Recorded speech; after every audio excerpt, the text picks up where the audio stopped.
Hello বন্ধুরা, প্রিয়া ইপসা কিচেনে তোমাদের সবাইকে স্বাগত।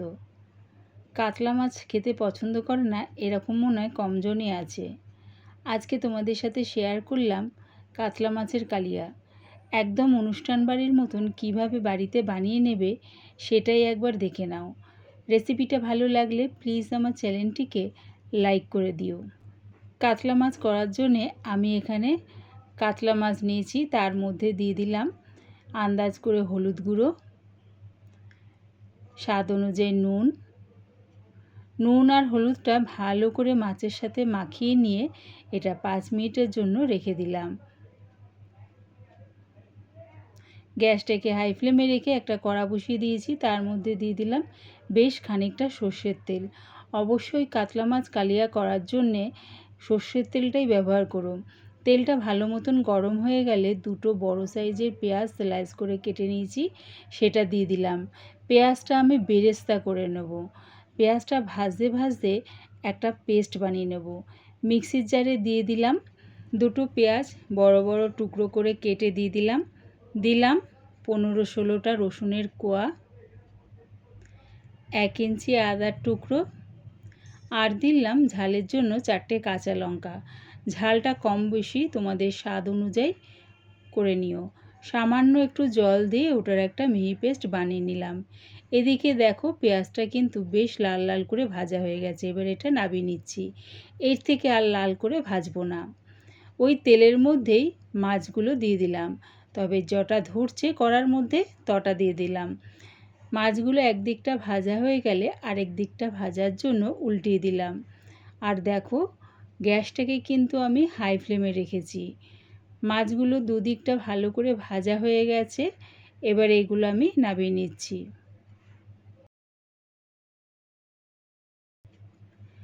ওই একইভাবে বাদবাকি মাছগুলো দিয়ে উল্টে পাল্টে একটু লাল লাল করে ভেজে নামিয়ে নিলাম।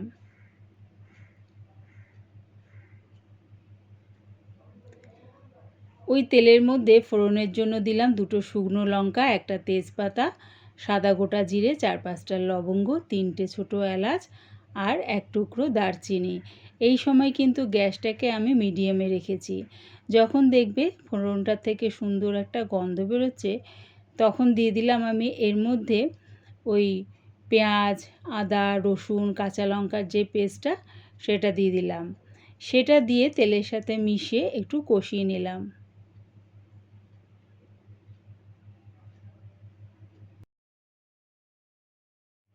মশলাটা 2 মিনিট ধরে কষিয়ে নিয়ে এর মধ্যে দিয়ে দিলাম হলুদ গুঁড়ো, 1/2 চামচ জিরের গুঁড়ো, 1 চামচ ধনের গুঁড়ো, 1/2 চামচ লঙ্কার গুঁড়ো। ঝালটা নিজেদের স্বাদ অনুযায়ী ব্যবহার করো।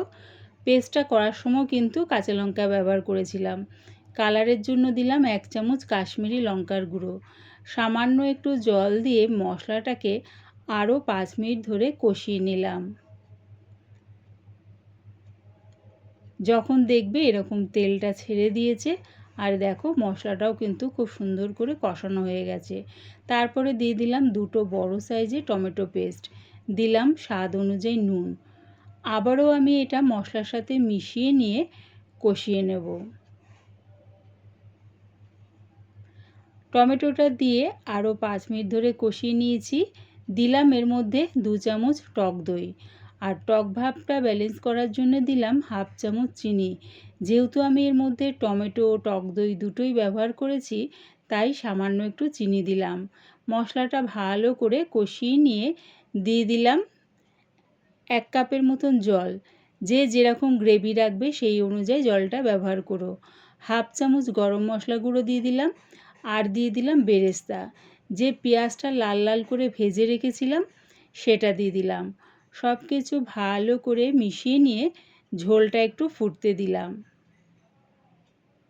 যখন দেখবে ঝোলটা এরকম ফুটে গেছে তখন দিয়ে দিলাম মাছগুলো ভালো করে ঝোলের মধ্যে মিশিয়ে নিয়ে আরও 1 মিনিট ধরে ফুটিয়ে নেব। তাহলে কী হবে, ঝোলের স্বাদ আর গন্ধ খুব সুন্দরভাবে মাছের মধ্যে ঢুকে যাবে।